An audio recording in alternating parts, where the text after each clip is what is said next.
안녕하세요. 결혼한 지 3년 된 30대 중반의 여성입니다. 대학교 졸업 이후로 방송일과 프리랜서 통번역 일을 하면서 싱글 라이프를 즐겼어요. 사회생활 시작하고 3년이나 지났을까?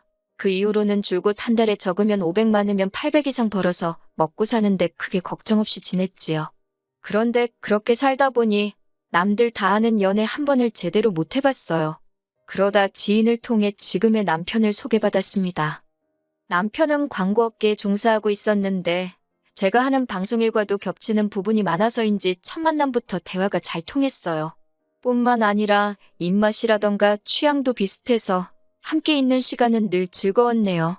다만 진지하게 결혼 이야기가 오가기 시작하면서 생각지도 못한 이야기를 듣게 되었습니다. 그건 바로 남편이 저와 사귀기 직전에 크게 주식 투자를 했었다는 거예요. 원래 주식이라던가 코인에 크게 관심이 없는데 그때는 가까운 지인이 하도 확실하다고 해서 한번 해봤다고. 그런데 많이 잃었다고 하더라고요. 자기 돈으로 투자를 한 거고 어쨌든 저와 만나기 전에 있었던 일인 만큼 제가 이러쿵저러쿵 할 것은 못 되었지만 마음에 좀 걸리긴 했어요. 게다가 그래서인지 결혼 이야기가 나오기 시작했을 때 서로 재정 상태를 오픈하게 되었는데 역시나 남편은 모아둔 돈이 별로 없더군요. 가뜩이나 광고업계가 업무량에 비해 월급도 짠데 모아둔 돈도 없었으니 솔직히 금전적인 것만 생각하면 이 결혼을 해도 되나 그런 생각이 들었던 것도 사실이에요. 하지만 결국엔 남편과 미래를 약속했습니다.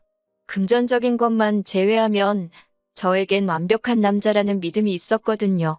그리고 저라고 해서 완벽한 여자는 아니었을 테니 서로 부족한 부분은 메꿔주는 게 부부 아니겠어요? 그래서 결혼을 결심했네요. 결혼식 비용은 반반도 아니고 제가 칠남편이 3을 부담했습니다. 친정 부모님께서 이 사실을 알곤 괜히 남편을 안 좋게 본다던가 마음 쓰실까 싶어 친정에는 반반 결혼이라고 말씀드렸어요. 그래도 시댁에는 남편이 제대로 이야기했다고 하더라고요. 그리고 저는 솔직히 어머님께서 그러면 저한테 조금이라도 왜 고맙다거나 그러실 줄 알았습니다. 물론 제가 무슨 선심 쓰듯 생색이나 내자고 결혼 비용을 더 낸 건 아니지만 저희 오빠도 결혼할 때 학자금 대출 받고 어쩌고 하느라 모아둔 돈이 많지가 않았거든요. 그래서 올케 언니가 결혼식 비용을 더 많이 부담했어요. 당시 친정아버지가 투병 중이셔서 친정에서도 도와줄 형편이 못 되었고요. 이 일로 인해 지금까지도 친정부모님 특히나 친정어머니께서 올케 언니한테 미안해하시고 고마워하십니다. 그리고 저는 저희 어머님도 저한테 저희 친정어머니처럼 생각하실 줄 알았지요. 하지만 이게 웬걸 어머님이 보여주신 행동은 제 예상을 완전히 넘어서는 것이었네요. 결혼식 당일 남편 사촌이 저한테 한다는 소리가 어머님께서 당신 친인척들한테 제가 얼마나 남편이 좋았으면 자존심도 없이 돈을 바리바리 싸들고 시집을 온다는 식으로 말하고 다니셨다나요. 그런 이야기를 전하는 그 사촌도 제정신은 아니다 싶었고 아무튼 얼마나 마음이 상하던지요. 사실 결혼 준비를 하면서 시댁 식구 중 누구 하나 괜찮은 사람이 없다는 생각은 계속하고 있었어요. 그도 그럴 것이 어머님은 어른께 이런 표현을 써서 좀 그렇지만 가진 것도 없으면서 거만하기 짝이 없으세요. 뿐만 아니라 주변 사람을 깎아내려 당신의 자존심을 챙기시는 분이셨고요. 상견례 자리에서 뜬금없이 저희 어머니더러 대학 어디 나왔냐, 자기는 뭐 여대를 나왔다며 우스대셨는데 저희 어머니도 같은 학교를 나오셨거든요. 그런데 저희 어머니가 동문이라 하니 슬그머니 말을 바꾸시대요. 알고 보니 거짓말이었습니다. 아버님도 어머님 못지 않았어요. 학교 선생님을 하시다 은퇴를 하시고 지금은 애들 상담하는 일을 해준다 하시더니 그냥 학교에서 경비 일을 하고 계셨습니다. 경비 일이 나쁘다는 게 아니라 그 정도로 허풍과 허세가 심하셨어요. 그리고 남편보다 2살 많은 아주버님은 거긴 뭐 말할 것도 없어요. 남자가 어찌나 입이 싸고 말을 지어내는지 상종을 못하겠더라니까요.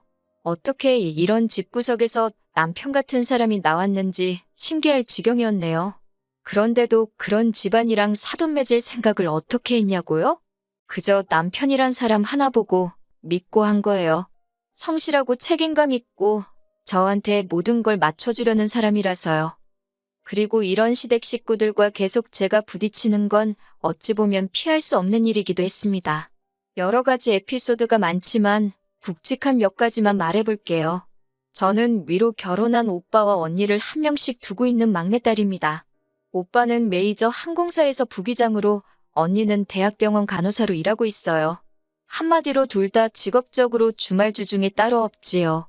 그런데 어머님이 상견례 때 오빠네 내외와 언니네 내외까지 다 나오게 하라는 겁니다. 어떤 사람들인지 당신이 직접 만나봐야겠다면서요. 그런데 저희 오빠도 그렇고 언니도 그렇고 다들 상견례 때 당사자만 나갔지 다른 형제들을 동원하진 않았거든요. 그리고 일단 시간도 안 되었고요. 그래서 제가 어머님께 그건 어려울 것 같다고 했습니다. 각 가정마다 사정이라는 게 있는데 제 결혼식도 아니고 상견례 때문에 모이라고 할 수는 없다고요. 그랬더니 벌써부터 시엠이 알기를 뭐같이 아냐면서 당신네 집안은 양반이기 때문에 아무나 하고 사돈을 맺을 수는 없답니다. 그러면서 상놈의 집구석도 아니고 뭐 니네 둘만 좋으면 그만이냐면서 무조건 다 나오게 하라는데 아무리 그래도 그렇지 어머님 말씀이 너무 심하다 싶더라고요. 게다가 어머님과 저는 사람들도 많은 카페에서 대화 중이었기에 너무 창피하고 남사스러웠네요. 그래도 처음엔 그런 어머님을 어떻게든 진정시키고자 저희 가족들이 어떤 사람들인지는 저희 남편 그러니까 어머님 아들한테 직접 물어보시라 했습니다. 남편은 실제로 저희 오빠도 언니도 한 번씩 만났던 상황이었으니까요. 그런데 어머님께선 남편이 사람 보는 눈이 그렇게 좋은 편은 아닌 것 같다면서 이것도 저한테 들으라고 하시는 소리였는데 그때는 제가 너무 당황해서 눈치를 채지 못했답니다. 진작에 눈치를 챘더라면 그냥 넘어가지 않았을 텐데요. 아무튼 그러니 당신 눈으로 직접 봐야겠다고 계속해서 억지를 부리시더라고요. 결국 참다 못한 제가 양가 어른들한테 금전적 지원 하나 받지 않고 성인 두 사람이 만나서 하는 결혼인 만큼 전부 다 어머님 뜻에 맞춰드릴 수는 없다 받아쳤습니다. 듣기에 좀 대바라졌다 싶을 수도 있겠지만 어머님 언성이 높아질수록 저도 기가 죽으면 안 되겠더라고요. 그래서 저도 좀 더 세게 말했던 것도 있어요. 그러자 어머님께서 당신 화를 삭히지 못하시고 네 마음대로 하라며 먼저 카페를 나가버리시대요. 그리고 결국 상견례는 제 뜻대로 양가 부모님과 당사자들만 모여서 했네요. 하지만 어머님의 억지는 이뿐만이 아니었습니다. 결혼식을 한 달 정도 남겨두고 일에 치여 정신이 하나도 없던 시기였는데 어머님이 연락을 해오셨어요. 돌아오는 주말에 어머님 친정 성묘를 간다며 저더러 내려오라대요. 그것도 서울에서 차로 4시간 반이나 걸리는 곳으로 말이에요.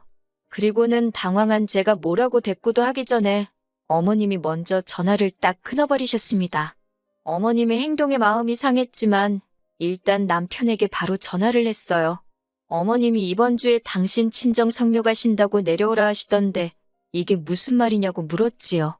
그랬더니 남편 반응은 그게 무슨 소리냐며 자긴 처음 듣는다는 거예요. 어이가 없어서 당신은 외가 성묘에 원래 안 가냐니까 머리털 나고 한 번도 가본 적이 없답니다.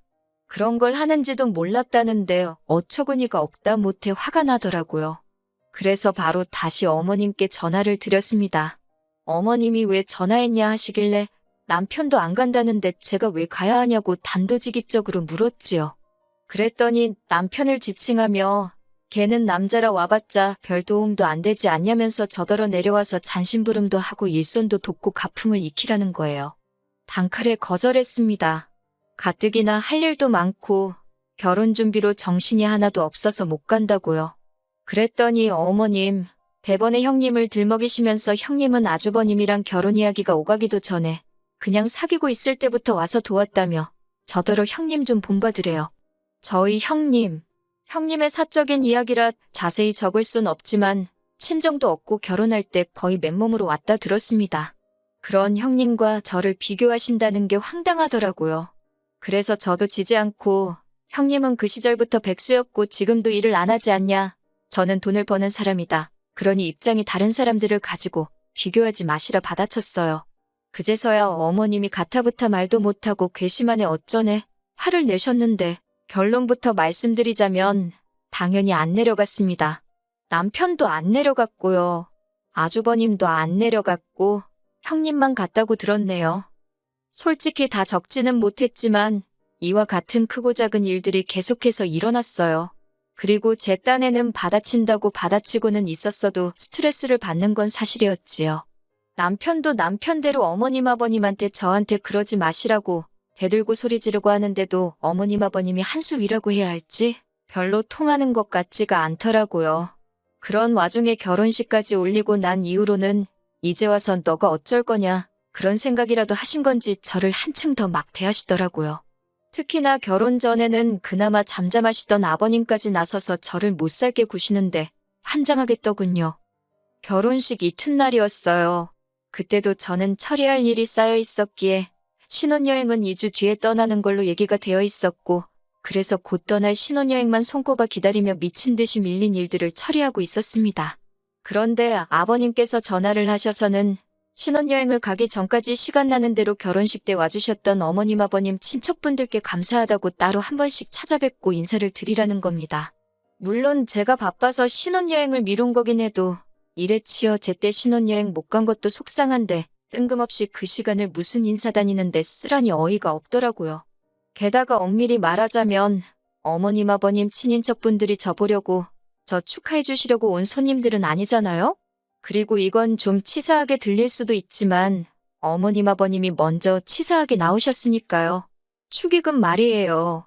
저희 친정부모님은 저희 신혼의 보태라고 전부 다 저희한테 주셨는데 어머님 아버님은 정말 박박 다 긁어가지고 가셨어요.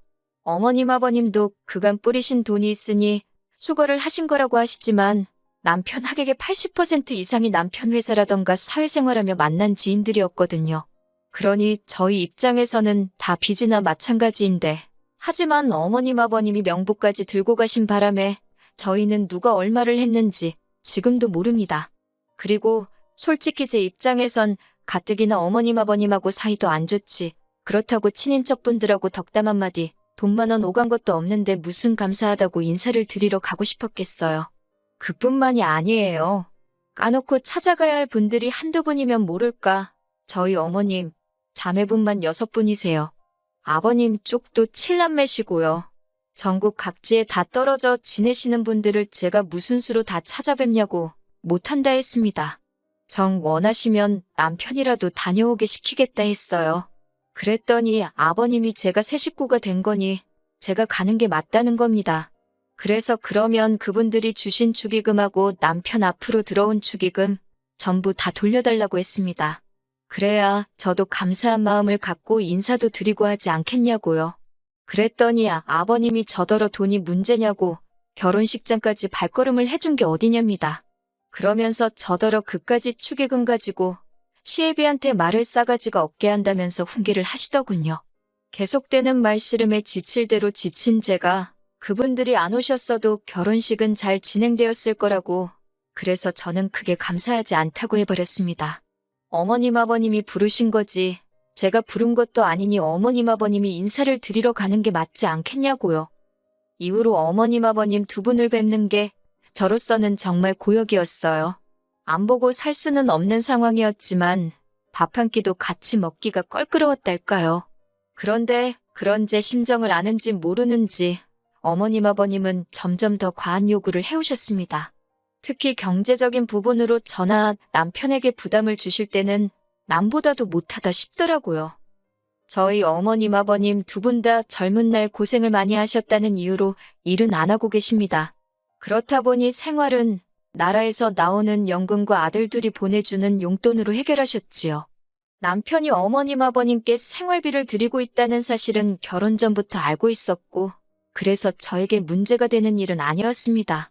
하지만 남편이 저와 결혼한 이후로 어머님께서는 걸핏하면 남의 집 아들이 뭘 해줬다더라? 그 집 며느리가 뭘 사줬다더라 하면서 그렇게 비교도 많이 하시고 저희한테 바라시는 게 많아지더라고요.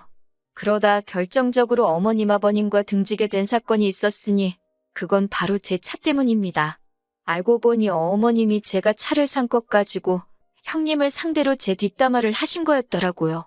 그 상대가 같은 며느리인 형님이라는 것도 어이가 없었는데 아무튼 제가 10년 가까이 타던 차가 주저앉았습니다. 그런데 마침 제가 그간 부었던 적금이 만기가 되었거든요. 그래서 남편과 상의 끝에 새로 차를 한 대 뽑았는데 좀 좋은 외제차로 했어요. 제가 번 돈으로 제 차를 사는 거니 이게 욕먹을 일이라고는 생각도 못했지요. 그런데 형님이란 사람이 제 걱정인지 조언인지를 해준답시고 저한테 전화해서는 한다는 말이 가관이었습니다. 일전에 어머님이 저더러 크루저 여행을 하고 싶다고 몇 번 말씀을 하셨는데 제가 그냥 나중에 기회가 되겠지요 하고 말았거든요. 어머님이 말씀하신 여행 자체가 한 사람당 500만 원도 넘는 여행이었고 솔직히 제가 돈을 잘 벌고 있었어도 어머님 아들이 워낙 벌어오는 게 적다 보니 다른 맞벌이 부부에 비하면 크게 여유가 있는 상황도 아니었으니까요. 그런데 제가 차를 바꿨더니 지 쓸 돈은 있어도 지시엠이 여행 보내줄 돈은 없는가 보다면서 제가 아주 이기적이고 싸가지없고 어떻고 저떻고 얼마나 말이 안 되는지 듣고 있는데 하고 싶은 말이 뭐야 그런 생각뿐이었어요. 결국 듣다 못한 제가 형님더러 일단 알겠다고 했습니다. 그랬더니 형님이 또 한다는 소리가 그게 다냐면서 그냥 그 차를 어머님 드리면 어떻겠냐는 말도 안 되는 소리를 하더라고요. 어이가 없어서 웃으면서 말이 되냐고 받아치고 전화를 끊었습니다. 그리고는 어머님께 전화도 안 했어요. 뒷담화 하신 거니까 제 면전에 대놓고 하신 말씀도 아닌데 제가 뭐 시시비비라도 가릴 것도 아니고 그냥 어머님 속마음만 잘 알았다 그러고 있었지요. 그런데 며칠 뒤 정말 황당한 연락을 받게 되었습니다. 이웃 주민이었는데 당장 1층으로 나오라고 하더라고요. 무슨 일인가 싶어서 가보니 어머님이 그곳에 계셨습니다. 제가 도대체 무슨 일이냐고 하니까 세상에 저희 어머님이 이웃 주민의 차를 발로 차다가 현장에서 잡혔다는 거예요. 어이가 없어서 남의 차를 왜 걷어차셨냐니까 어머님이 이게 다 저 때문이라면서 제 차인 줄 알고 그랬다는 겁니다. 제가 차를 싼 게 얄밉고 꼴배기 싫어서 제 차인 줄 알고 해코지를 하신다는 게 남의 차이다 그러신 거였지요. 그 이야기를 같이 듣던 이웃 주민도 입을 틀어막고는 뭐라 말을 못하더라고요. 정말이지 어찌나 낯뜨겁고 남사스럽던지요. 남편에게 바로 연락을 했더니 1시간이나 걸렸나. 남편도 얼마나 어이가 없었는지 불이 나게 왔어요. 그런데 남편이 어머님더러 이게 무슨 주태냐며 화를 내니 어머님이 하시는 말씀이 가관이었습니다. 이게 다 제가 당신 말을 안 듣고 서운하게 해서 따끔하게 야단치려다 이렇게 된 거라며 제 잘못이라 하셨으니까요. 아무튼 결국 수리비는 남편이 물어주게 되었고 남편이 저한테 정말 미안하다고 연신 사과를 하대요. 어머님은 어머님대로 사람 하나 잘못 들어와서 이게 무슨 꼴이냐며 원성을 높이시고 그러다 결국 남편이 먼저 울분을 토했습니다. 결혼 전부터 왜 사람 창피하게 이러냐면서 다시는 우리 집 근처에 얼씬도 하지 마시고 아들 이혼당하는 꼴 보기 싫으면 며느리인 저한테 연락하지 마시라고. 이게 정말 겪지 않은 사람은 얼마나 어처구니가 없는 상황이었는지 이해가 되지 않을 겁니다. 그래서 뭐 결론은 시댁 식구들과는 완전히 틀어졌다는 거예요. 마지막 사건 이후로 지금까지 몇 달이 지났는데 어머님은 물론이고 아버님이나 아주버님 내외하고도 연락은 일절 주고받지 않고 있습니다. 이웃 주민 보기나 뜨거워서 제가 무슨 죄를 진 것도 아닌데 피해 다니고 있고요. 차는 무조건 지하에다 대놓긴 하는데 아침 저녁으로 차가 멀쩡한지 확인하는 게 일과가 되었을 만큼 예민해졌어요. 남편은 남편대로 지금까지 제 기분을 살피는데 여러 가지로 마음이 불편하고 안 좋은 게 솔직한 심정이지요. 남편하고 결혼한 걸 후회하지는 않는데 어쩌다 이렇게까지 된 건가 싶기도 하고 더 솔직히 말하자면 이대로 계속 안 보고 살았으면 좋겠습니다. 어머님 아버님이 달라지실 것 같지는 않거든요. 모르겠네요. 아직 끝난 일이 아니라 진행 중이라면 진행 중이라서 어떻게 해야 할지. 그나마 지금은 남편이 여전히 제 편인 걸 알기에 같이 살고 있지만 글쎄요. 남편마저 조금이라도 흔들린다면 놔주겠다는 생각도 하고 있습니다. 결혼 생활도 부부라는 것도 뭐 하나 쉽지 않네요, 정말.